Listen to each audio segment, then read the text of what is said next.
자, 오늘 저희가 역대하 36장을 좀 살펴볼 예정이에요. 전체 장을 살펴볼 예정인데, 역대하 36장에는 비운의 왕 4명의 이름이 나옵니다. 남유다가 망하기까지 제 기억으로 26년인데 4명의 남유다 왕들의 이름이 나오고, 또 그들이 어떠한 비참한 사정을 경험하게 되나 그 내용이 나와 있습니다. 우리나라 역사에도 이런 왕들이 있죠. 여러분 누가 떠오르십니까? 나라가 망할 때 아주 그냥 비참하게 또 아주 굴욕적인 그런 일을 경험한 왕. 저는 여러 사람이 떠오르던데 그 중에 의자왕이 생각이 나더라고요. 의자왕. 저는 의자왕이라 그래서 의자가 좋은 걸 앉아 계셨나 그랬더니 그게 아니고 의로울 의자에 자비로울 자자를 써서 동방에서 아주 형제들과 아주 우애가 깊고 또 부모에 대한 효도가 깊은 왕으로 유명한 그런 분이시더라고요. 자, 이분이 부여를 도성으로 삼았던 시기인데 백제의 마지막 왕이었습니다. 당시에 신라와 당나라 연합군이 몰려왔는데 당나라군이 이제 13만, 그리고 이제 신라군이 한 5만 이렇게 됐다고 하죠. 그러나 결국 이제 패하고 말았고 8월 2일인데요. 그러니까 오늘 하고 그렇게 멀지 않죠. 오늘이 8월 며칠입니까? 오늘 12일 이렇게 되나요? 660년 8월 2일에 김유신과 소정방에게 술을 따라 올리는 굴욕을 당합니다. 그리고는 약 한 13,000명 조금 안 되는 사람들이 중국의 낙양이라고 하는 곳으로 압송을 당합니다. 삼천궁녀 이거는 그냥 전설이라고 하죠. 역사적 사실이 아니고 의자왕을 조금 굴욕적으로 느끼도록 만들기 위해서 각색된 이야기라고 이제 하는데, 여하튼 나라를 잃게 되면 이러한 어려움을 당하죠. 굴욕적인 왕으로서 누리는 모든 것들을 다 내려놔야 되고 적국으로 끌려가야 되는 그러한 신세가 되는 것을 볼 수 있습니다. 조선의 왕들도 마찬가지죠. 병자호란 끝난 다음에 또 아니면 일제강점기에 임금님들의 왕들의 여러 처지를 보면 나라가 망하는 것이 어떤 것인가를 우리 왕들의 처지를 통해서 확실히 알 수 있게 되는 걸 볼 수가 있는 것이죠. 역대기는 아주 위대하고 아주 유명한 왕이 등장을 하게 되는데, 우리 그 중에 한 사람이 요아스입니다. 요아스에 걸쳐서는 역대하 34장 그리고 35장, 저희들이 36장을 살펴보는데 앞에 두 장에 걸쳐서 그가 일으킨 종교 개혁, 그가 얼마나 하나님을 사랑하고 진지했는지, 하나님의 말씀을 지키고자 어떤 노력을 기울였는지를 잘 설명하고 있는데, 36장으로 넘어와서는 완전히 분위기가 바뀝니다. 이제는 망하는 이야기밖에 안 해요. 그 4명의 이름이 나오는데 여호와하스, 여호야김, 여호야긴, 그리고 시드기야 이렇게 됩니다. 좀 헷갈리시죠? 그래서 어떻게 할까요? 이제 외우셔야 됩니다. 사람 이름을 좀 외우셔야 성경에 나오는 어떤 내용을 볼 때 이게 요때 시기의 이야기구나, 이거를 좀 여러분이 이해하실 수 있으니까 여호와하스, 여호야김, 여호야긴, 그리고 시드기야 이렇게 되어 있어요. 여호와하스, 여호야김, 그리고 시드기야는 형제입니다. 형제예요. 그러니까 요아스의 아들들인데, 여호야긴은 이제 여호야김의 아들이 되는데, 이 사람들 당시에 이제 나라가 망하죠. 이것이 이제 23년, 아까 26년 말씀드렸는데 23년 동안 남유다가 망하고 그러다가 결국 완전히 없어지는 비참한 그러한 사정을 경험하게 되죠. 자, 그 내용을 조금 살펴보면 먼저 여호와 하스. 제가 그냥 띄어서 이렇게 읽은 거지 그냥 읽으면 여호와 하스 이렇게 되는 겁니다. 여호와 하스. 자, 이분은 요시야의 셋째 아들이에요. 자기 형보다 먼저 왕이 되네요. 그 이유가 이제 여러 가지 있는데 역대하 36장 3절에 보면 그가 폐위를 당하는데 이런 일을 경험하게 된 걸 볼 수 있어요. 애굽 왕이 이때는 이제 애굽한테 망해요. 그래서 이스라엘은 남쪽에 있는 애굽한테 얻어 터지고 북쪽에 있는 아수르나 바벨론한테 얻어 터지는 아주 그 비운의 운명을 경험하게 되는데 애굽 왕이 예루살렘에서 그의 왕위를 피하고 또 그 나라에 은 100달란트와 금 1달란트를 벌금으로 내게 하며 이런 말씀이 있습니다. 이때가 여호와하스가 왕이 된 지 3개월이 됐을 때이고 그의 나이가 23살 때 일입니다. 그러니까 이때의 왕들은 그냥 멋모르고 왕이 됐다가 다른 나라가 공격해 오니까 그냥 자동으로 폐위를 당하고 어려운 일을 겪게 된 것이죠. 자, 여호야김. 여호야김. 이분은 이제 여호와하스의 형이에요. 요아스의 이제 둘째 아들이에요. 그런데 이분이 25세에 왕이 됩니다. 그런데 이렇게 망하죠. 6절, 7절 같이 읽겠습니다. 바벨론 왕 느부갓네살이 올라와서 그를 치고 그를 쇠사슬로 결박하여 바벨론으로 잡아가고 느부갓네살이 또 여호와의 전 기구들을 바벨론으로 가져다가 바벨론에 있는 자기 신당에 두었더라 이렇게 되어 있어요. 자, 이것이 1차 바벨론 포로 이송입니다. 이때 누가 포함이 되어 있느냐? 이스라엘에서 끌려간 우리 유다 땅에서 끌려간 사람 중에 가장 유명한 사람이 다니엘이에요. 다니엘은 이때 끌려가요. 이때는 남유다에서 가장 똑똑한 사람들. 그러니까 나라를 지도하려면 좀 똑똑해야 되잖아요. 지성적이기도 하고 신앙도 깊고 또 어떤 민족적인 정신을 가지고 있는 사람들이 필요한데 이때 지도자리 될 만한 사람들을 대거 끌고 갑니다. 이게 1차예요. 여호야긴, 이분이 여호야김의 아들인데 8살에 왕이 돼요. 그러니 무슨 나라를 다스리겠어요? 그냥 뭐 안 친 거예요. 8살이 돼서 그냥 야 너는 왕이야 이러다가 3개월 10일 동안 왕으로 잠시 있다가 바벨론으로 잡혀가게 됩니다. 이게 2차 포로 이송기인데요. 이때 끌려간 사람이 누구냐? 에스겔 선지자. 그래서 여러분 지난번에도 다른 설교에서 말씀드렸습니다만 에스겔 선은 나라가 2차 포로 이송을 당한 다음에 완전히 망하기까지의 예언의 내용이 포함되어 있는 걸 볼 수 있어요. 이때 진짜 많은 사람들이 끌려갑니다. 뭐 제사장이라든가 아니면 이제 기술자, 지도자급 인사들이 포로로 끌려가게 되는 것이죠. 자, 그 후에 요시야의 넷째 아들인 시드기야가 왕이 됩니다. 자, 근데 이분 참 웃긴 분이에요. 그렇게 1차, 2차, 3차 나라가 망했잖아요. 애굽한테 얻어 터지고 느부갓네살한테 2차례 거쳐서 큰 시련을 당했음에도 불구하고 그리고 이때 등장한 선지자가 예레미야거든요. 예레미야가 수없이 경고합니다.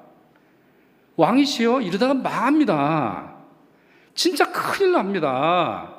더 나아가서 왕이시여 이제 망할 겁니다. 이제는 다른 길은 없어요.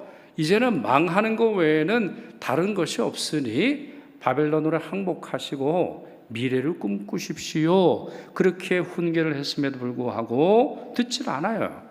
그래서 이때 하는 행동들을 보면 하나님의 말씀을 가위로 쫙 잘라가지고, 그러니까 우리식으로 말하면 성경을 잘라가지고 불에 태우는 어떤 그런 장면들이라든가 하나님의 말씀을 아주 무시하는 이미 역사적으로 2차례, 3차례 걸쳐서 나라가 망하고 하나님의 말씀을 불순종할 때 그런 일이 생긴다라는 걸 알면도 불구하고 멈추지 않는 모습을 볼 수 있어요.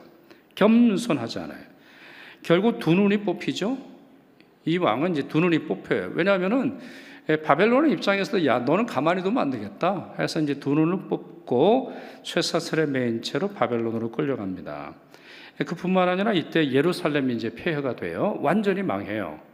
예루살렘 성벽이 무너지고 예루살렘 성전이 완전히 파괴가 되는 그러한 일이 일어나고 이때 이제 3차 포로 이송이 일어납니다. 이때가 BC 기원 전 586년이에요. 근데 여러분 지금 제가 4차례 걸쳐서 말씀드리는 이거를 기억하실 필요가 있는데 하여튼 나중에 도움이 될 거예요. 왜냐? 하나님께서 70년 언약을 이루시는데 벌어진 일에 있어서 사건에 있어서 70년 후에 예언이 이루어지는 걸 볼 수 있어요. 무슨 말이냐?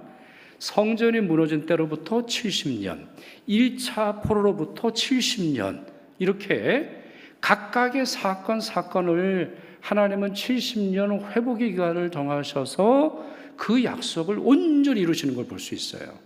그래서 우리 한국 역사도 제대로 공부를 안 해서 좀 그렇게 좀 죄송한 마음이 들기도 합니다만 이스라엘의 이 후기 역사, 나라가 망할 때로부터 다시 회복할 때까지의 이 역사를 읽어보면 하나님의 역사가 하나님의 약속이 얼마나 빈틈없는지 정말 하나님은 섬세하게 우리에게 주신 약속을 이루신다라는 걸 이해할 수 있게 되는 것이죠.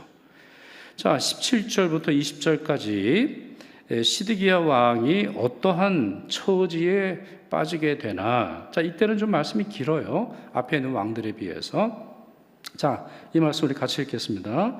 그가 와서 그들의 성전에서 칼로 청년들을 죽이며 청년 남녀와 노인과 병약한 사람을 긍휼히 여기지 아니하였으며 또 하나님의 전의 대소 그릇들과 여호와의 전의 보물과 왕과 방백들의 보물을 다 바벨론으로 가져가고 또 하나님의 전을 불사르며 예루살렘 성벽을 헐며 그들의 모든 궁실을 불사르며 그들의 모든 귀한 그릇들을 부수고 칼에서 살아남은 자를 그가 바벨론으로 사로잡아가매 이렇게 되어 있어요. 이게 유다 역사의 멸망의 기록이 되겠습니다. 여러분 이 말씀의 분위기가 어떻죠? 저희가 다 세밀하게 살펴본 건 아닙니다만 여호아하스, 여호야김, 여호야긴 그리고 시드기야에 이르기까지 멸망당하는 이 본문의 분위기가 어때요? 절망밖에 없어요. 어떠한 소망의 문장이 없어요. 어떠한 회개의 내용이 없고 그들이 뜻을 돌이켜 하나님께로 나아가더라 이런 말이 전혀 없어요. 선민이라 할지라도 그리고 그 유명한 믿음의 아버지에게서 태어난 아들이라 할지라도 하나님의 말씀을 어기게 될 때에 심판받는다라는 것을 역사적으로 설명하고 있습니다. 자, 그러나 이 역대기는 이제 역대기라고 말하는 건 역대상하를 말하는 거예요. 원래 그냥 한 권의 책이었는데 워낙 이제 분량이 기니까 예를 들어서 조선 왕조 실록이 워낙 왕들이 많으니까 책을 좀 나눠서 출판하지 않겠어요? 그래서 역대상과 역대하로 나눠서 이루어져 있습니다. 원래는 한 권의 책이에요. 이 역대기는 너무나 놀랍게도 이와 같이 처절한 파멸과 비극으로 끝나지 않습니다. 너무나 놀라운 사실이에요. 무슨 말인가 하면 역대기를 마무리하는 가장 마지막 2절에서 이제 진짜 마지막의 마지막 역대하 36장의 마지막 2절을 읽어보면 그 앞의 이야기와는 전혀 연결되지 않는 반전이 일어난다는 걸 볼 수 있어요. 유다 왕들은 하나님의 말씀을 어기고 제멋대로 행하는데 이방 나라 왕을 통해서 하나님께서 새로운 소망의 싹을 틔워주신다라고 하는 사실을 기록하고 있다라는 것입니다. 그게 뭐예요? 이 멸망의 역사가 70년이 되던 때에 바사, 그러니까 지금으로 말하면 페르시아이고 지금으로 말하면 이제 이란 사람이죠. 이란 사람이라고 볼 수 있는데 이 이란에 고레스 왕이 등장하여 포로로 잡혀있던 유다 백성들을 되돌려주는 그러한 일을 하게 된다. 이와 같은 내용으로 책이 마무리되고 있다는 겁니다. 저는 이건 굉장히 놀라운 역사적 기술이라고 생각을 해요. 나라가 망했어요. 이미 끝났어요. 절망적이에요. 소망이 없어요. 네 명의 왕이 있었지만 그들이 한 짓이라고는 더 깊은 절망만 만들어낼 뿐인데, 아니 이상하게도 이방 사람이, 이방 나라의 한 왕이 등장하더니 하나님의 은혜의 선언을 통해서 마치 희년의 역사가 뭐예요? 되돌려주는 거. 과거에 잃어버린 모든 것들을 되찾는 일을 하도록 하게 하겠다라고 하는 선언으로 내려진다는 거죠.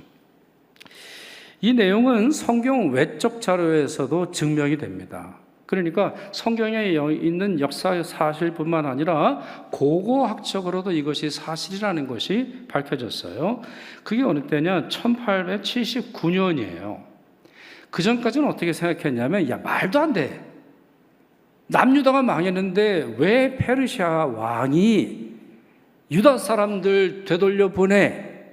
그러니까 유다 사람들 되돌려 보낼 때 그냥 보내지 말고 돈 줘서 보내. 그래서 자기의 하나님을 섬기는 성전을 건축하도록 해.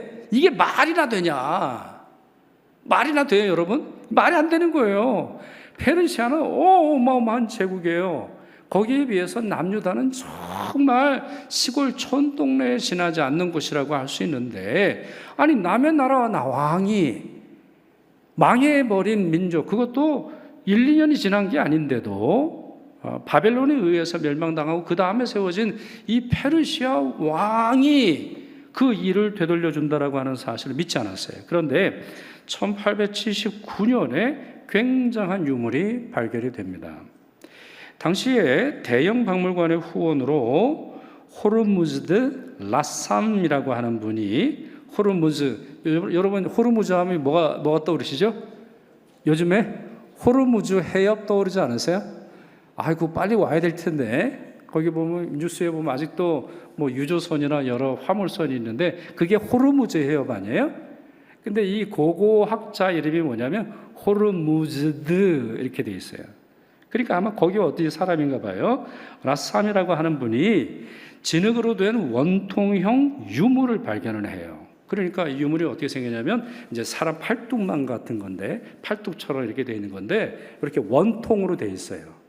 그리고 옛날 고대어로 이렇게 새겨져 있는데 이게 진흙으로 돼 있고 그게 표면에 쐐기 문자로 새겨져 있는데, 그걸 해독해 보니까 고레스가 정복지 백성들을 고향으로 돌려보내고 그들의 신전 재건을 허용했다라고 하는 성경의 내용과 완전히 일치하는 게 거기에 담겨 있죠. 이걸 뭐라고 말하느냐? 고레스 원통이라고 불러요.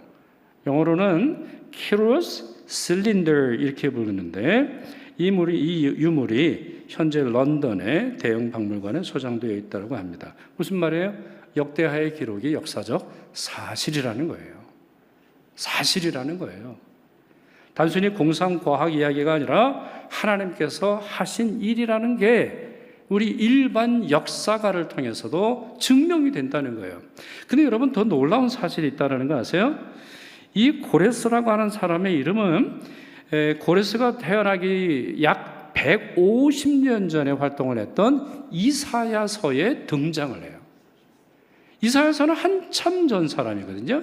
한참 전에 있는 책인데 이사야 선지자가 그의 이름을 부르면서 뭐라고 불렀느냐? 그를 하나님의 목자라고 불러요. 하나님의 목자. 하나님이 자기의 양떼를 치도록 한 목자다, 이런 식으로 부른단 말이에요. 이사야서 45장 1절 같이 읽겠습니다. 여호와께서 그의 기름 부음을 받은 고레스에게 이같이 말씀하시되, 내가 그의 오른손을 붙들고 그 앞에 열국을 항복하게 하며 내가 왕들의 허리를 풀어 그 앞에 문들을 열고 성문들이 닫히지 못하게 하리라. 이런 말씀이 나옵니다. 맨 앞줄 보시면 여호와께서 고레스를 어떤 말로 표현하시죠? 그의 기름 부음 받은 자, 이렇게 설명하고 있습니다. 놀라운 말씀이에요. 성경에서 그의 기름 부음 받은 사람이라고 하는 말은 하나님의 특별한 목적에 따라서 하나님의 종으로 선택하신 사람을 의미합니다. 힘과 지혜와 고난을 주신 거죠. 그런데 유대 왕도 아니고 이방 나라인 바사 제국의 왕을 그렇게 부르셨습니다. 맞아요. 이방의 왕이 하나님의 거룩한 구원의 역사를 이룰 도구로 선택받았다는 사실입니다. 여기서 우리가 알 수 있는 바가 뭐예요? 하나님은 하나님의 약속을 온전히 이루시고 또한 때로는 기이한 방법으로, 도저히 사람들은 생각할 수 없는 그와 같은 방식으로 하나님의 뜻을 이룬다라고 하는 것이고, 하나님은 그 약속을 온전히 성취하신다라는 것이죠. 이사야서에서 예언하신 바로 그 말씀, 또한 예레미야 입으로 하신 그 말씀, 70년이 차면 돌아오리라 라고 하는 그 약속의 말씀을 반드시 이루신다라는 걸 볼 수가 있습니다. 바로 이것이 역대하의 마지막 장면이에요. 역대하는 점점 나라의 국운이 기울어서 망하다가 완전히 망해버린 역사를 기록하고 있습니다만, 그게 끝이 아니라는 거예요. 하나님의 개입으로 말미암아 정치적인 해방과 귀환의 역사가 일어날 것임을 예언하고 그 사실이 이루어졌음을 우리에게 보여주고 있습니다. 자, 그렇다면 여러분, 이 말씀이 주는 영적인 의미는 무엇일까요? 자, 이와 같이 역대하 36장이 아무런 역사를 마지막에는 뒤집어 엎으시는 하나님의 역전극으로 마무리된다라고 하는 이 내용이 21세기를 살아가는, 특별히 8.15 광복절을 이제 며칠 앞두고 있는 우리에게 어떤 의미를 던져주고 있습니까? 여러 가지 의미가 있죠. 예를 들어서 첫째, 아무리 믿음이 좋은 아버지라 할지라도 자동적으로 그 자식들이 믿음이 좋으리라는 건 보장할 수 없음을 이해할 수 있어요.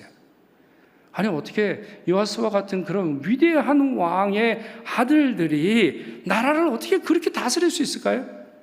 나라가 망했는데 전혀 도움이 되지 않고 오히려 나라가 망하는데 가속도를 내도록 만드는 그런 비참한 일을 하는 걸 우리는 그냥 아무 느낌 없이 읽을 수 없어요.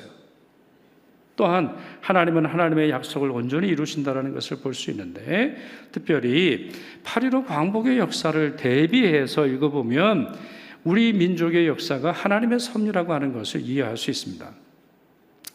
우리 민족도 마찬가지 아니에요? 주일날에도 말씀드렸습니다만 정말 낙담할 만한 거 아니에요? 36년이 흘렀거든요. 나라가 망했고 한글을 잃어버렸죠. 창씨개명했지요.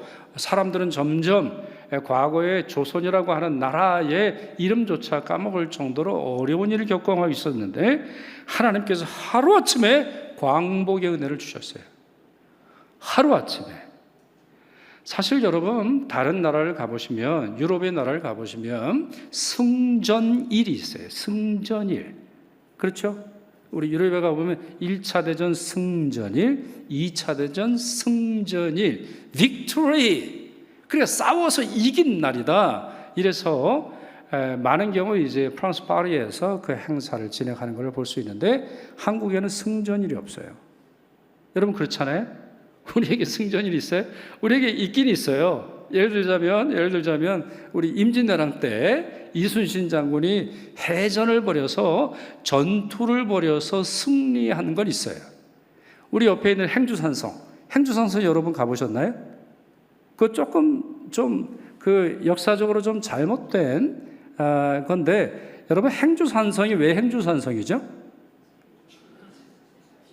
그 이렇게 앞치마를 이렇게 행주 싸는 이렇게 설거지하거나 뭐 그 앞치마에 돌을 날랐다고 하잖아요. 근데 여러분 한번 생각해 보시겠어요? 그거를 나를 돌이면 그거 맞아서 죽겠어요, 여러분? 그거를 치마에다가 이렇게 싸가지고 돌을 날랐다고 그게 주는 게 아니고, 사실은 그 전투에 한국이 어마어마한 무기를 개발을 합니다. 진짜. 그러니까 행주산성의 의미는 뭐 아낙네들이, 여성들이 민족의 문제에 참여했다, 그건 좋은 일인데, 실제로는 그때 확실히 우리나라는 다른 것 같아. 우리는 지금도 무기 많이 팔잖아요. 우리는 보호무기, 공격무기보다 우리는 보호무기를 많이 파는데, 그때 엄청난 것들을 개발을 합니다. 뭐 예를 들어 보면 지금으로 보면 이제 기관단총 같은 거를 개발을 해가지고 왜군이 쫙 올려오면요, 이렇게 뭐 이렇게 구멍이 이렇게 있어가지고 불을 붙이면 그게 바바바박 이렇게 나가는 그런 걸 개발을 해가지고 왜군들이 깜짝 놀라서 이제 전쟁의 역사가 뒤바뀌는 그런 것을 볼 수 있어요. 뭐 그런 거 있어요. 그러니까 전투에서 이긴 건 있는데, 한국의 역사 중에 승전일이 과연 있는가? 우리 단독으로 뭐 당나라와 싸워서, 아니면 수나라와 싸워서, 아니면 원나라, 청나라, 일본과 싸워서 승리의 날로 기념하는 날이 있나? 생각해보면 잘 모르겠어요. 제가 저희 아버지가 역사 선생님이신데도 잘 모르겠어요. 아마 없거나 아니면 극소수에 지나지 않을 거예요. 우리는 해방의 날로 지킵니다. 해방의 날이 뭐예요? 갑작스럽게 찾아온 하나님이 허락하신 자유의 선물이에요. 하나님이 하셨어요. 사실 우리 민족이 열심으로 기도하고 주저앉지 않았고, 신사참배의 압력 앞에서도 타협하지 않았지만 상당수는 넘어가지 않았어요. 이미 상당수는 우리가 뭐 민족을 위해서 열심으로 산 것처럼 대부분 그러시지만, 과거의 역사를 읽어보면 소수에 지나지 않았어요. 신사참배에 굴복하지 않은 건 소수에 지나지 않았다니까요. 대부분은 다 신사참배했어요. 교회 지도자들 앞장서서 했고, 많은 사람들이 전투기, 여러분 청년들이요, 전투기를 타시고 총을 들라고 많이 그렇게 했단 말이에요. 하나님이 하셨어요. 하나님이 하셨어요. 우리 민족의 역사가 아무런 역사로 끝나지 않도록 하나님이 하셨어요. 그런 점에서 1945년 8월 15일 광복의 은혜는 마치 고레스의 칙령을 통해서 역사의 흐름을 바꾸신 하나님의 섭리와 같은 날이라고 저는 믿습니다. 하나님이 허락하신 날이에요. 하나님이 허락하신 날이에요. 그러니 요즘에 뭐 정치적으로 뭐 여러 가지 그 정치적인 이슈가 있습니다만, 그 이슈와 상관없이 우리에게 주어진 이 날을 우리가 소중히 여기고, 또 그와 같은 광복절을 통해서 주시는 하나님의 그 자유와 민주와 주권 국가로서의 마땅히 행해야 할 바를 행해야 함을 이해할 수 있는 것이죠. 하나만 더 말씀드려 볼까요? 오늘 말씀이 우리에게 주는 중요한 영적인 의미, 성도는 결코 절망해서 안 된다라는 걸 이해할 수 있어요. 이 역대하 36장의 마지막 말씀이 계속 나라가 망하지만 결국에는 하나님께서 회복의 기회를 주신다라고 한다면, 우리도 그와 같은 역사적 사실을 살아가게 될 것임을 믿어야 한다는 말이죠. 여러분, 지난 3일간 어떻게 지내셨습니까? 아니면 이번 여름 어떻게 지내셨어요? 올해 어때요, 여러분? 장사가 좀 어떻습니까? 장사가 참 요즘 어렵죠. 요즘에 바깥에서 일하시는 분들, 아니면 에어컨 없이 일하시는 분들 정말 너무 정말 딱하고 또 죄송하고 그래요. 게다가 요즘에는 또 우리 녹번역 3번 출구가 막히는 바람에 우리 그 라인은 얼마나 장사가 안 되겠어요, 여러분. 그렇잖아요. 그래서 저도 이제 다니면서 저희 그 건물에 우리 교인도 한 분이 이제 장사를 하고 있는데, 사람들이 거기를 안 가더라고. 빙 둘러가가지고 소방서 쪽으로 이렇게 와서 이쪽 신호등을 건너는 걸 보면서 마음이 많이 아파요. 가뜩이나 날씨가 더워가지고 장사가 안 되는데 공사하지요, 뭐 하지요. 점점 서민들이 살기 어려워지고 있어요. 빚지고 빚지다가 사기당하고 부도 맞는 분들 여러 보았어요. 열심히 뭔가 투자하지만 반짝 좋다가 나중에는 큰 빚이 되어서 어려움 당하는 많은 분들을 봅니다. 인간의 왕과 지혜는 나라를 무너뜨릴지라도 만왕의 왕이신 하나님께서 고난의 한복판에서 새로운 능력을 주신다라고 하는 사실을 믿어야 합니다. 여러분, 어두울수록 빛은 더 빛난다고 하잖아요. 어두울수록 여름밤보다 겨울밤이 더 별이 빛난다고 하잖아요. 오늘 우리의 역사도 마찬가지라고 믿어야 하겠습니다. 역대하 마지막 문장이 뭔지 여러분 말씀드려 볼까요? 지금 역대하 36장의 네 왕을 말씀드렸고 마지막 두 절을 말씀드렸는데, 그럼 역대하의 마지막 문장은 뭘까요? 자, 그 말씀이 이래요. 슬라이드 보시면 23절 하반절입니다. 같이 읽겠습니다. 너희 하나님 여호와께서 함께 하시기를 원하노라. 고레스의 선포, 고레스의 선언에 나오는 내용이에요. 이것이 역대하의 마지막 문장이에요. 하나님이 너희와 함께 하시기를 원하노라. 이 사람 참 대단한 사람이에요. 이방인인데, 유대인이 아니에요. 또 유대교를 개종했을 리가 없는데요. 하나님 여호와께서 함께 하신다, 이렇게 고백하고 있습니다. 그렇습니다. 우리가 비록 추락한다 할지라도 주님이 함께 하실 때 우리가 땅에 닿기 전에 우리의 발을 받쳐주시리라 믿습니다. 애초에 우리가 우리 날개로 살지 않았잖아요. 애초에 우리가 우리 힘으로 살은 것이 아니에요. 하나님의 은혜로 살았기에 힘들고 어려울 때도 우리가 다시 일어나서도록 도와주실 것입니다. 비결은 뭐예요? 하나님과 함께 하는 거예요. 하나님과 함께 살아가는 거예요. 힘들고 어려울 때도 하나님이 살아계심을 믿고 찬양하고 기도하고 감사하고 그 뜻대로 순종하는 것입니다. 자, 이제 설교를 마치죠. 이번 주 토요일 광복절이죠. 그 어느 때보다 우리 민족을 사랑하시는 하나님의 섭리를 기억하고 나 자신도 그 섭리에 이끌려 살아갈 것을 확신하고 감사하고 찬양 올리는 우리 모두가 되기를 축원합니다.